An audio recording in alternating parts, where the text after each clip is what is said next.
Welcome. Today I want to talk about Dule from 1971, directed by Steven Spielberg, the first movie he directed. Up until this point, he was doing TV show episodes here or there. It was an episode of Columbo that got him the job. This was actually a TV movie, but he treated it like a more big budget production. There was a cameraman in the car with Dennis Weaver the whole time, and he didn't take it as treat it like a cheap low budget TV production. He wanted to make the best movie he could, and there are going to be spoilers. Not that there's any revelations or anything in the plot. This is a minimalist movie in the best sense. A guy leaves home to travel for his job.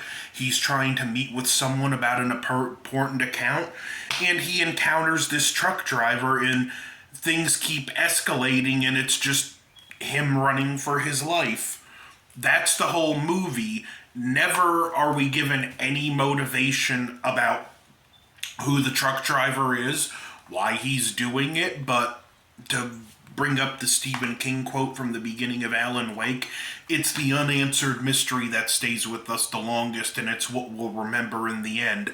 This is how you leave things unexplained, J.J. Abrams. This is that mystery box you think you are so clever for, but you're not. In your case, it's just excusing lazy writing. Yeah, every time I have to keep getting on that J.J. rant, I know I should stop it, but there's just something so arrogant about that video, and just one man trying to justify that he's too lazy to come up with explanations. But this movie is really good, and a lot of it, this movie was going to hinge on the casting of the lead actor, because he's the only perspective we get through the movie. We're with him every second of the film. And Dennis Weaver was a great choice. He had that great terrified panic, and we do get to know a little bit about him. He doesn't have much of a reputation for standing up for himself or his family. There's a scene where he calls his wife, and she's still mad because there was some kind of party or something, and she didn't stand up with him to someone else. But that's all we really get to know. And normally that would be a bad thing in movies, not to explain much or to get to know much about the character, but that's just the whole point. This is just a random, horrible day in the life of your everyday average man. And this probably could have looked really cheap. Even Hollywood movies at time would do that horrible blue screen background, but this was all filmed on the road. Our villain, the truck driver, or more specifically the truck, I should say, because all we ever see is either the arm of the truck driver or his cowboy boots. So we just don't get to know enough about him. The truck looks really good. It looks old and dingy, and even just the way it's designed with the lights on the side. It's why Steven Spielberg chose this truck, because it looked like it has a face, and I kind of see it. And the truck just does look imposing. It's got these out-of-state license plates on it, and Steven Spielberg said those are the victims of other people the trucker has killed. So I guess every now and then, for some reason, one driver triggers something in this truck driver, and he just has to kill the person. Pretty interesting. That's what I love about the movie, is it's the fear and paranoia of something this completely random and horrifying happening to your everyday person. The most horrible crimes are the random acts of violence, and this is most horrifying crimes, and this is a great example. The best scene is actually a diner scene where Weaver almost crashes, and he thinks the truck goes ahead of him.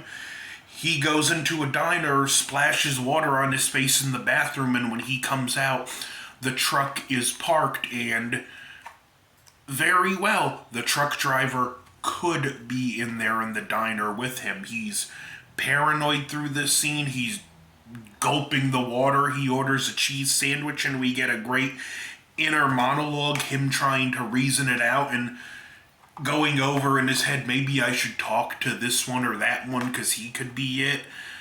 And more people keep leaving the diner until he thinks he figures it out and confronts one. And it's a very good scene the way that plays out. But when that guy leaves, surprise, surprise, he's not the truck driver. We don't even know for a fact the truck driver was in the truck. The truck driver could have very well have been sitting on the tire well, just waiting for him to get out.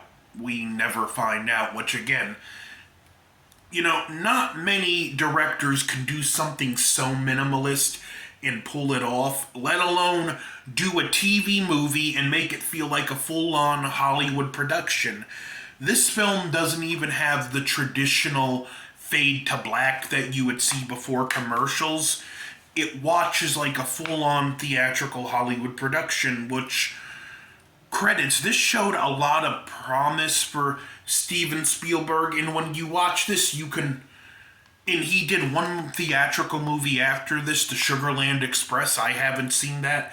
But just by watching this, you can see why Steven Spielberg got the directing job for Jaws. In fact, in Steven Spielberg's mind, as he put it, he was young and dumb. He said to himself, Jaws has 4 letters, Dule has 4 letters, and they're both about these leviathans that prey on the everyman. So, in his mind, Jaws was a sequel to Dule. Pretty interesting way to look at it. And another thing, I'm not going to go too into depths with what happened with the ending, but the studio wanted the truck to blow up at the end.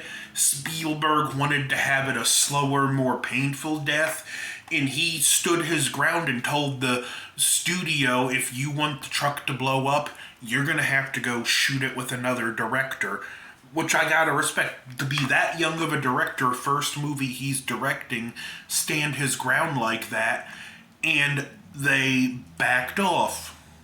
I'm going to give Dule an A. It's a very great, almost Hitchcockian suspense movie. And hopefully you'll enjoy it. I do recommend checking it out.